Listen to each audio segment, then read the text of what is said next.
नमस्कार, India news Haryana पर आप देख रहे हैं मेट्रो न्यूज गुरुग्राम और मैं हूं आपके साथ आयुष चित्रांश। प्रदूषण के मुद्दे पर सीएम मनोहर लाल ने बयान दिया है। पर्यावरण सुरक्षित करने के लिए सरकार गंभीर है, ये बात सीएम ने कही। कुछ जिलों में ऑड इवन पर भी विचार हो रहा है। कोयले से चलने वाली कंपनियों को फौरी तौर पर हम बंद करेंगे, ये बात सीएम ने कही। पर्यावरण के मुद्दे को लेकर के हमने कमेटी बनाई है और सुप्रीम कोर्ट के निर्देशों का भी पालन किया जाएगा, ये बात सीएम के द्वारा कही गई है। तो प्रदूषण पर सीएम का यह बयान सामने आया है। प्रदूषण को लेकर के सरकार अलर्ट पर है, सुप्रीम कोर्ट के निर्देशों का भी पालन किया जाएगा, ये बात मुख्यमंत्री की तरफ से कही गई है। कई वर्षों से हम इसको झेल रहे हैं और बड़ी गंभीर समस्या है। आखिर प्रदूषण के कारण से स्वास्थ्य के लिए बहुत हानिकारक है जो प्रदूषण होता है, तो हमारी सबकी जिम्मेवारी है, हम उसको ठीक करने के लिए पहले भी लगे हैं। फिर भी सुप्रीम कोर्ट ने कुछ निर्देश दिए हैं।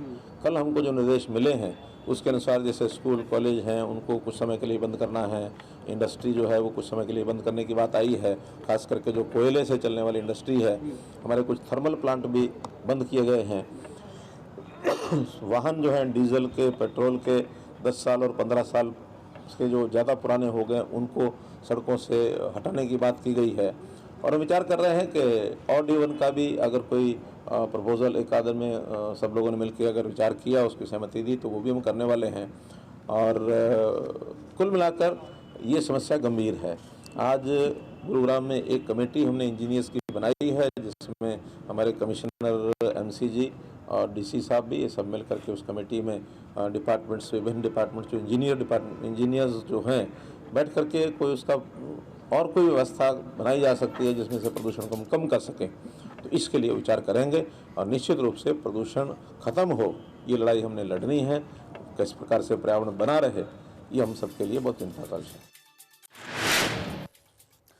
तो गुरुग्राम में लगातार बढ़ रहे प्रदूषण पर नकेल कसने के लिए जिला प्रशासन लगातार कोशिश कर रहा है, तो फिर वहीं दूसरी तरफ लगातार गैर सरकारी संगठन और पर्यावरण संरक्षण के तौर पर हरियाणा के पर्यावरण संरक्षण का प्रमुख नवीन गोयल ने भी इस पहल को आगे बढ़ाया। दिवाली के बाद से ही गुरुग्राम की हवा जहरीली हो गई थी, प्रदूषित हो गई थी। AQI लेवल की मैं बात करूं 500 के पार जा पहुंचा था, लेकिन आज राहत भरी खबर जरूर है। 370 के करीब गुरुग्राम का AQI लेवल है। हमारे साथ प्रदेश प्रमुख पर्यावरण संरक्षण नवीन गोयल हैं, उनसे ही जानेंगे गुरुग्राम के लिए क्या आपकी तरफ से प्लान है, किस तरीके से इसको नियंत्रण में करा जा सकता है। देखिए, सबसे पहले तो मैं बहुत गहरी चिंता इस बात के ऊपर जताना चाहता हूँ कि आज हमारे गुरुग्राम की और पूरे NCR की हवा बहुत ज़्यादा दूषित हो गई है। जो टाइम फॉग का था, जितना भारी स्मोक हमारे यहाँ पे वातावरण के अंदर हो गया है, सांस लेने में बहुत परेशानी हो रही है और सांस के मरीज़, लंग्स के मरीज़ बहुत ज़्यादा बढ़ गए हैं। और इस सब का कारण कोई एक आदमी नहीं, हम सब इसके प्रति कारण हैं। देखिए, मैं पर्यावरण की अगर बात करूँ, पर्यावरण के अंदर में 4 चीज़ें मुख्यतः आती हैं। नंबर 1 वायु संरक्षण, नंबर 2 वन संरक्षण, नंबर 3 जल संरक्षण और नंबर 4 भूमि संरक्षण। आज हमने प्रकृति को डिसबैलेंस कर दिया है। हम ना तो अपने पूरे पेड़ लगा रहे हैं, ना पानी को बचा रहे हैं, ना कोई भी ऐसी व्यवस्था साफ सफाई की कर रहे हैं जिससे पर्यावरण हमारा बच सके। ये तो होगी सारे कारणों की बात। और रही प्रयासों की बात, मैं सबसे पहले तो गुरुग्राम के हर नागरिक को ये हाथ जोड़कर रिक्वेस्ट करना चाहता हूँ कि सबकी छोटी छोटी आहुति और गैलरी वाला योगदान सबको करना पड़ेगा। ये हम सब की जिम्मेदारी है और ये हम सब के लिए है। मैं सबसे पहले तो निवेदन करना चाहता हूँ कि आप सब कम से कम अपने घरों से निकलें, जितना ज़रूरी हो उतना ही निकलें। दूसरा मैं कहना चाहता हूँ, हमारे जो केंद्रीय राज्य मंत्री राव इंद्र जी साहब ने भी कल बात कही है और कल अवेयरनेस का भी हम प्रयास किया है कि जब भी हम रेड लाइट पे हमारी गाड़ी खड़ी हो तो हम अपना इंजन को बंद कर लें ताकि प्रदूषण कम से कम हो सके। दूसरी बात मैं शेयरिंग की कहना चाहता हूँ, जब भी आप अपने घर से निकलें कोशिश करें अपने कुलीग्स के साथ, अपने दोस्तों के साथ मिल करके, अगर एक ही जगह पर जाना है तो हम आसपास शेयरिंग का इस्तेमाल करें। और गोयल साहब, आप प्रदेश प्रमुख हैं, किस तरीके से उसको कंट्रोल में किया जा सकता है, क्योंकि जगह जगह जो रोड साइड मिट्टी है या फिर पेड़ों की बात करें, बहुत सारी धूल यहाँ जमा है, तो इन सब पे किस तरीके से आप प्लान कर रहे हैं, क्या कार्य करने वाले? मैं लगातार अधिकारियों के संपर्क में हूँ। मैंने अधिकारियों से बार बार निवेदन भी किया है, रिक्वेस्ट भी किया और उसका कहीं ना कहीं असर भी आया है। एक तो मैं सरकार का धन्यवाद करना चाहता हूँ कि 3 दिन के लिए सभी स्कूल और कॉलेजों की छुट्टी कर दी गई है। वर्क फ्रॉम होम की जो सरकारी कार्यालय में भी हमारे को करवाए गए हैं, उससे कुछ ना कुछ AQI लेवल कम हुआ है, लेकिन अभी बहुत ज़्यादा सुधार करना पड़ेगा। अगर आप उत्तराखंड की तरफ जाएंगे, बाहर जाएंगे, तो वहाँ आपको नीला आसमान दिखाई देगा और हमारे यहाँ तो नीला आसमान दिखाई देता ही नहीं है। ये कोहरे की, ये स्मोक की चादर पूरे दिन 24 घंटे छाई रहती है और तो और हम सुबह मॉर्निंग वॉक भी नहीं कर पाते हैं। मैं इस बात के लिए हमने पूरे अधिकारियों से संपर्क किया है, जगह जगह छिड़काव कैसे हो, और साथ के साथ हमारा पर्यावरण संरक्षण विभाग भी इसमें लग गया है। हमने कमर कस ली है। पूरे गुड़गांव के अंदर हर रोड पर आपको पर्यावरण संरक्षण के द्वारा, विभाग के द्वारा हर पेड़ पौधों के ऊपर और रोडों के ऊपर हम पानी छिड़काने का काम करेंगे और कोशिश रहेगी कि पानी की एक बूंद खराब भी ना जाए। इसमें सबसे भी हाथ जोड़ के निवेदन है कि जब तक कोई भी काम जन भागीदारी ना हो, जब तक अवेयरनेस ना हो, जब तक पूरे रिजल्ट नहीं आते हैं, तो हर आदमी को अपने आसपास थोड़ा थोड़ा छिड़काव करने की ज़रूरत है। हर आदमी को अपने आसपास की सफाई रखने की जरूरत है। गोयल साहब, मैं बात करूं लोगों को अवेयर किस तरीके से करेंगे, क्योंकि कोविड के टाइम में भी हमने देखा कि सरकार के द्वारा, प्रशासन के द्वारा लोगों को अवेयर करने की कोशिश की, लेकिन वो नहीं हो पा रहे थे। और लेकिन एक बड़ा मुद्दा है जिस तरीके से पॉल्यूशन का जो AQI लेवल है 500 तक गुरुग्राम में पहुंच गया था, 370 है, लेकिन अभी भी काफ़ी सुधार की ज़रूरत है, क्योंकि जो खतरे घंटी है उससे पार है। देखिए, जो कोरोना ने हमारे को सिखाया, अगर इस कोरोना से भी हम नहीं सीख पाएंगे तो मैं मानता हूँ कभी भी नहीं सीख पाएंगे। आने वाले पीढ़ियों को हम क्या दे रहे हैं, इस बात की हमें चिंता करने की ज़रूरत है। जब कोरोना का समय आया तो एक चीज़ बड़ी अच्छी हुई थी, और तो बहुत सारी दिक्कतें थी, टेंशन थी, लेकिन हमारे दूर दूर तक के पहाड़ दिखाई देने लग गए थे। हमारा बिल्कुल नीला आसमान दिखाई। वहीं सोहना में बढ़ते वायु प्रदूषण को लेकर के NGT ने इस पर चिंता जाहिर की है। SDM ने सड़क पर उतरकर पुराने वाहनों पर कार्रवाई की। इन दिनों बढ़ते वायु प्रदूषण को लेकर के लॉकडाउन किया जा रहा है, तो फिर कहीं स्कूल और कंस्ट्रक्शन साइट्स को बंद किया गया है ताकि वातावरण को शुद्ध किया जा सके और लोगों का स्वास्थ्य ठीक रह सके।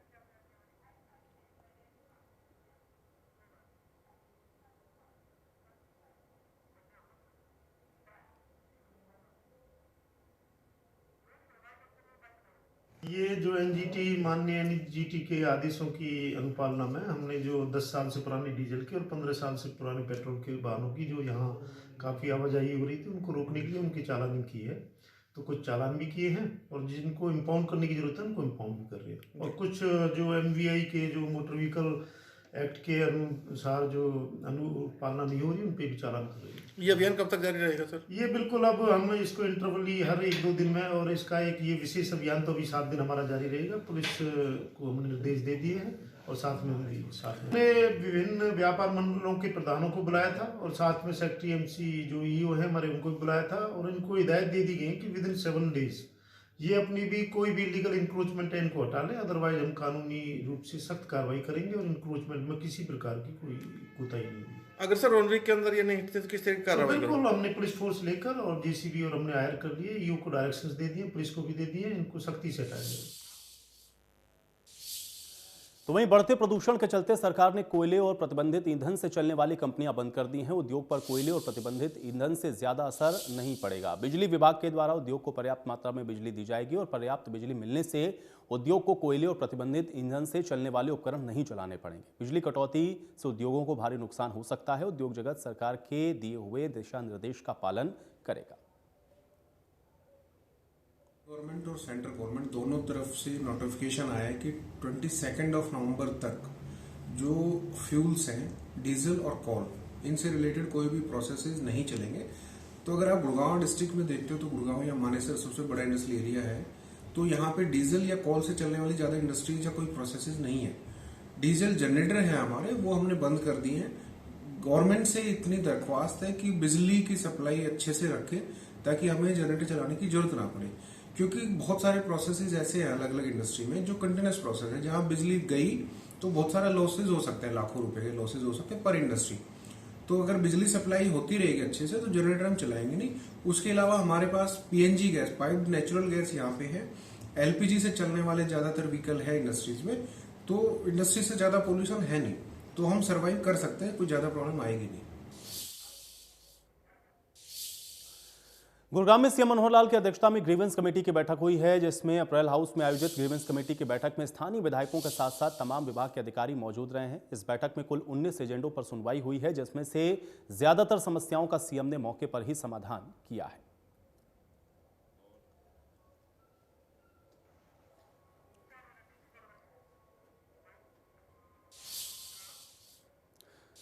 तो साइबर सिटी गुरुग्राम में देर रात फिरोज गांधी कॉलोनी की गलियां घंटी और सीटी की आवाज से उस वक्त गूंज उठी जब गुरुग्राम कांग्रेस कार्यकर्ताओं ने प्रदेश के पहले अनोखे जागते रहो अभियान को चलाया और इसको जोर शोर से चलाया गया। सभी कार्यकर्ताओं ने फिरोज गांधी कॉलोनी की गलियों में जाकर के लोगों को घंटियां और सीटियां बजा करके जगाया और भाजपा शासन के खिलाफ जागरूक किया गया।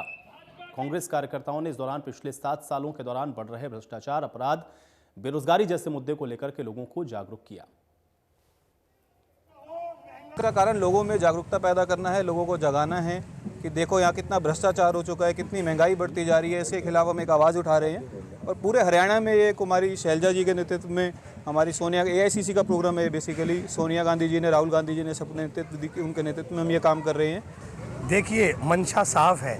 जिस तरीके से आज बीजेपी से जनता त्रस्त है, ये जन जागरण अभियान कांग्रेस का चल रहा है, उसके तहत हम लोगों को जगाने का काम कर रहे हैं। जिस तरीके से महंगाई आप देखिए और भ्रष्टाचार देखिए, अपराध देखिए, जिस हद तक बढ़ चुका, हम लोगों को जागृत करने का काम कर रहे हैं। और जन जागरण अभियान जो कांग्रेस का 29 तक चलना है, उसके तहत हम मोहल्ले मोहल्ले, घर घर जाकर इन सरकार की पोल खोलने का काम करें। तो साइबर सिटी में एक तरफ खुले में नमाज का विरोध हो रहा है, तो दूसरी तरफ भाईचारे को कैसे कायम रखा जाए, इसके लिए भी प्रयास हो रहे हैं। और इसको लेकर के श्री गुरु सिंह सभा ने गुरु पर्व से पहले भाईचारे की मिसाल को पेश करते हुए अपील की कि अगर मुस्लिम भाई चाहें तो कोविड नियमों के तहत हमारे गुरुद्वारे में जुमे की नमाज अदा कर सकते हैं। श्री गुरु सिंह सभा के प्रधान शेरगिल सगू ने कहा कि हमारी पहली कोशिश नहीं है, इससे पहले भी हम अमृतसर के हरमिंदर साहिब में नमाज अदा की जाती रही।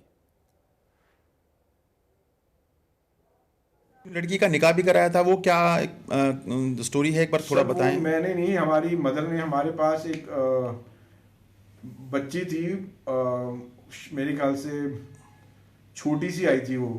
उसकी पहले उसकी कोई रिलेटिव हमारे पास काम करती, तो उसने हमारे पास वो लड़की काम के लिए रखी थी।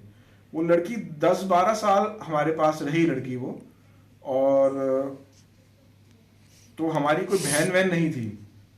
तो हमारी मदर ने उसकी, जैसे भी उनके रिलीजन में जो शादी होती है मुसलमान में, जैसे निकाह पढ़ाया जाता है, हमने अपने घर पे बकायदा उस लड़की का निकाह पढ़ाया, उसका दहेज दिया, और उसकी जो बारात आई, बारात का खाना हमने, जैसा प्रॉपर शादी होती है एक लड़की की, मेरी मदर ने एक तरीके से अपने हाथ से उस लड़की का कन्यादान करा। तो हमने ये नहीं देखा कि मोमडन थी या हिंदू थी, हमने अपनी तरफ से उस लड़की की शादी करी। अब वो उनका रिचुअल है जैसे उन्होंने करी, लेकिन हमने उस लड़की की शादी अपने घर से करी।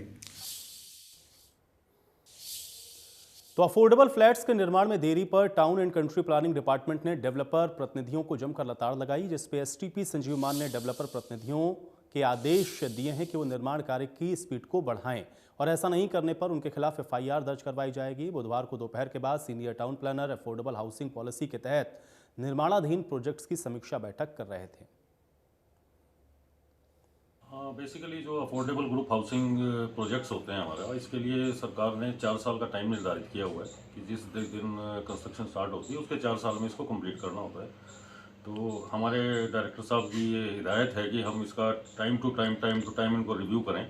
तो उस रिव्यू में जैसे जनरल पब्लिक से भी हमें फीडबैक आता है कि इस बिल्डर का काम थोड़ा स्लो चल रहा है, तो उसमें हमें ये पता लगा था कि नो कॉलोनाइजरों का काम किसी प्रोजेक्ट पे इनका स्लो है। तो वो हमने इनका रिव्यू करने के लिए मीटिंग बुलाई थी। उस मीटिंग में हमने इन सब से एक्शन प्लान्स लिए हैं कि ये कैसे भविष्य में कब तक इसको पूरा करेंगे। ऑलमोस्ट सभी बिल्डर्स ने ये कहा है कि हम विद इन टाइम पूरा कर लेंगे। भाई जो पीछे लेबर की दिक्कत थी या किसी और चीज़ की दिक्कत थी वो सॉर्ट आउट हो गई है अब, और काम इनका पूरी स्पीड से अब शुरू हो गया है।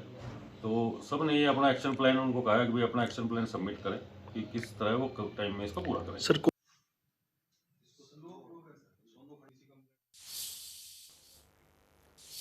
तो चलिए इसी के साथ मेट्रो न्यूज़ गुरुग्राम में मेरे साथ फिलहाल इतना ही।